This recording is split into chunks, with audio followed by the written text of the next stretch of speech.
ডায়াবেটিসের সমস্যা থাকলে প্রতিনিয়ত নানা রকম ওষুধ খেতে হয়।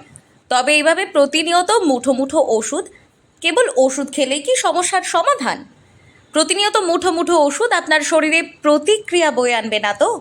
তবে সহজ কয়েকটি নিয়ম মেনে চললে ওষুধ ছাড়াই ডায়াবেটিসের সমস্যা থেকে মুক্তি পেতে বিশেষ পরামর্শ দিলেন বসিরহাট জেলা হাসপাতালের উপমুখ্য স্বাস্থ্য আধিকারিক ডক্টর শ্যামল কুমার বিশ্বাস।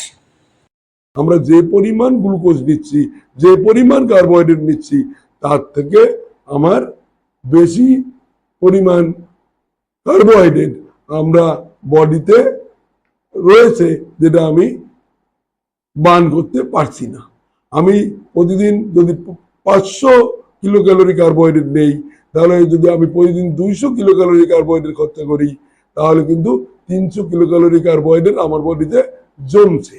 তাহলে এই যে জমা কার্বোহাইড্রেট, এই জমা কার্বোহাইড্রেটটা আমার সেলের মধ্যে জমে ধীরে ধীরে এটা জমতে জমতে এমন একটা পর্যায়ে চলে যাবে, তখন সেলের মধ্যে এই গ্লুকোজটা ফ্যাটি অ্যাসিডে কনভার্ট হয়ে যাবে, অর্থাৎ সেলের মধ্যে ফ্যাট আকারে জমা থাকবে। তখন ইনসুলিন কি করে? ইনসুলিন তখন যখন সেল ভর্তি হয়ে যায়, তখন গ্লুকোজকে ইনসুলিন কিন্তু আর ভেতরে ঢুকতে দেয় না। তখন ইনসুলিন মানে ইনসুলিন রিসেপ্টর, ইনসুলিন রিসেপ্টর তখন কিন্তু ইনসুলিনকে, গ্লুকোজকে যে সঙ্গে করে নিয়ে এসছে, তাকে সেলের মধ্যে ঢুকতে দেয় না। ঢুকতে না দিলে কি হবে? তাহলে তৈরি হবে ইনসুলিন রেজিস্ট্যান্ট। এই ইনসুলিন রেজিস্ট্যান্ট হচ্ছে ডায়াবেটিসের মূল কথা। মূলত 3টে ওয়ে আউট আছে এই ডায়াবেটিসকে ঠেকানোর জন্য। প্রথমে বলি, একটার নাম হচ্ছে এক্সারসাইজ। এক্সারসাইজটা কি করে? এক্সারসাইজ আমার সেলের ইনসুলিন রিসেপ্টরকে অ্যাক্টিভেট করে। অ্যাক্টিভেট করলে কি হবে? আমি এক্সারসাইজ করলে ইনসুলিন ঢোকার রাস্তাটা তৈরি হবে সেলের মধ্যে, অর্থাৎ ইনসুলিন গ্লুকোজ নিয়ে সেলের মধ্যে ঢুকবে যখন আমি এক্সারসাইজ করি। ফাস্টিং হয়, একটা ওয়াটার ফাস্টিং, একটা ইন্টারমিডিয়েট ফাস্টিং, একটা ড্রাই ফাস্টিং।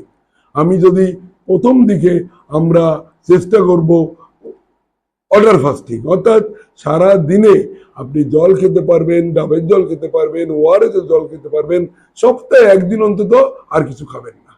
আপনার যতটুকু ক্যালোরি ওআরএস থেকে চলে আসবে, ডাবের জল থেকে চলে আসবে, সোডিয়াম পটাশিয়ামের যে ঘাটতি সেটা এখান থেকে চলে আসবে। এইটা যদি চলে আসে, তাহলে কিন্তু আমার বডি, যদি সপ্তাহে একদিন আপনি ওয়াটার ফাস্টিং করেন, তাহলে কিন্তু আপনার ওই গ্লাইকোজেন ভাঙবে, সেলের মধ্যে আমার ফ্যাটি অ্যাসিডটা ভাঙবে, ফলে সেল ফাঁকা হবে। কোষ যদি ফাঁকা করতে পারেন, আপনি সুগার থেকে মুক্তি পেয়ে গেলেন। তাহলে 2 নম্বর হচ্ছে ইন্টারমিডিয়েন্ট ফাস্টিং, অর্থাৎ সপ্তাহে 2 দিন, অর্থাৎ 3 দিন পর পর একদিন ফাস্টিং করেন। এটা পরবর্তী পর্যায়ে করতে হবে। আর তার পরবর্তী পর্যায়ে হচ্ছে ড্রাই ফাস্টিং, অর্থাৎ আমি সারাদিনে অন্তত জল ছাড়া কিছু খাবো না। ড্রাই ফাস্টিং আমি এটাকে এমনও করতে পারি, সকাল 6টা থেকে সন্ধ্যে 6টা, এই সময়টা ড্রাই ফাস্টিং করলাম। স্ট্রেস কমানো দরকার, যোগা করা দরকার, মেডিটেশন করা দরকার, তাহলে কিন্তু আমার সুগার কন্ট্রোলে হবে। আর আরেকটা কথা আমি যোগ করব, যারা চাকরি করেন, যারা অফিসে ব্যস্ত থাকেন, যারা এক্সারসাইজ করার সময় পান না, তাদের কি করতে হবে?